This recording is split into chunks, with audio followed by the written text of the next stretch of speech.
السلام علیکم ورحمۃ اللہ وبرکاتہ۔ کبھی زندگی میں ایسا وقت آیا کہ سب کچھ ہوتے ہوئے بھی دل خالی لگے، دعائیں قبول نہ ہوں، رزق رک جائے، گھروں میں بے برکتی، رشتوں میں نفرت، نماز میں دل نہ لگے اور رات کو آنکھ اشکوں میں ڈوبی ہو؟ کیا کبھی سوچا کہ شاید اللہ ہم سے ناراض ہے؟ آج کی ویڈیو دل دہلا دینے والی حقیقت بیان کرے گی۔ اللہ کب ناراض ہوتا ہے، کیوں کچھ دعائیں رکی رہتی ہیں اور ہم ایسے کیسے اللہ کو منائیں؟ ناراضگی کا مطلب پہلے یہ سمجھیں، اللہ کی ناراضگی انسان جیسی نہیں ہوتی۔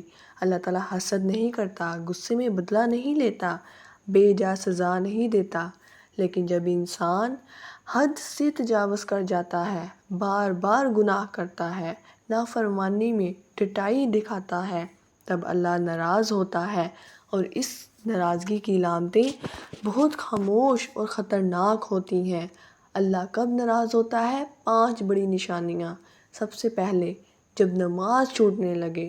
نماز وہ واحد عمل ہے جو مومن اور کافر کے درمیان فرق ہے۔ اگر نماز جان بوجھ کر چھوڑی جائے تو اللہ تعالیٰ فرماتا ہے، پھر ان کے بعد ایسے ناخلف آئے جو نماز کو ضائع کر بیٹھے اور خواہشوں کے پیچھے لگ گئے، بس وہ عنقریب گمراہی میں جا پڑیں گے۔ نماز چھوڑنا اللہ سے تعلق توڑنے کی پہلی علامت ہے۔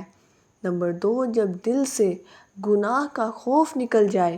جب کوئی انسان گناہ کرے اور نہ ضمیر بولے نہ دل کانپے تو سمجھ لیں یہ بہت بڑی مصیبت ہے۔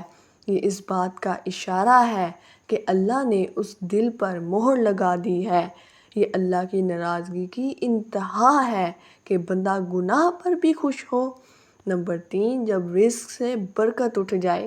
پیسے ہوں لیکن پھر بھی تنگی ہو، تنخواہ آئے لیکن ختم ہونے کی فکر، سکون نہ ہو، بچت نہ ہو۔ یاد رکھیں، اللہ جب ناراض ہوتا ہے تو پیسہ دیتا ہے مگر برکت نکال لیتا ہے۔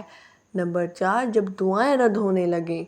اللہ تو رحمان و رحیم ہے، دعا تو کافر کی بھی سن لیتا ہے، لیکن اگر ایک بندے کی دعائیں مسلسل رد ہو رہی ہوں تو وہ لمحہ ہے رک کر سوچنے کا، کہیں اللہ مجھ سے ناراض تو نہیں؟ نمبر 5، جب گناہ کرنے کے باوجود سب کچھ ملتا جائے۔ یہ سب سے خطرناک نشانی ہے۔ جب بندہ گناہ پر گناہ کرتا رہے اور پھر بھی صحت ہو، دولت ہو، شہرت ہو، کامیابی ملے تو سمجھ لیں یہ استدراج ہے، ایک دھوکہ۔ ہم ان کو آہستہ آہستہ ایسے طریقے سے پکڑتے ہیں کہ ان کو پتہ بھی نہیں چلتا۔ اللہ کی ناراضگی کا سب سے بڑا درد، اللہ جب ناراض ہوتا ہے تو وہ دل کا سکون چھین لیتا ہے، دعاؤں کا اثر ختم ہو جاتا ہے، ایمان کمزور ہو جاتا ہے، آنکھ سے آنسو، دل سے تڑپ چلی جاتی ہے، قرآن سے تعلق ٹوٹ جاتا ہے۔ یہ سب اس وقت ہوتا ہے جب ہم خود کو اللہ کو چھوڑ دیتے ہیں۔ وہ تمہیں یاد رکھتا ہے جب تم اسے یاد رکھتے ہو۔ اللہ کو کیسے منائیں؟ یاد رکھیں، اللہ چاہتا ہے کہ اس کا بندہ اس کے در پر جھک جائے۔ اللہ کتنا رحیم ہے، 1000 گناہ کے بعد بھی معاف کر دیتا ہے، ٹوٹے دل کو جوڑ دیتا ہے، روٹھے بندے کو سینے سے لگا لیتا ہے۔ منانے کا طریقہ، سچی توبہ کریں، آنکھوں سے آنسو، دل سے ندامت۔ نماز کی پابندی، ہر نماز کو وعدے کی طرح ادا کریں، استغفار کثرت سے کریں، استغفر اللہ ربی من کل ذنب۔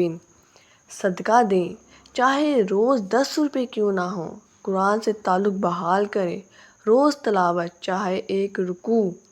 ایک بندے کی سچی توبہ کا میں واقعہ آپ کو سناتی ہوں۔ ایک نوجوان راتوں کو گناہوں میں ڈوبا رہتا تھا اور دن میں سوتا تھا، کبھی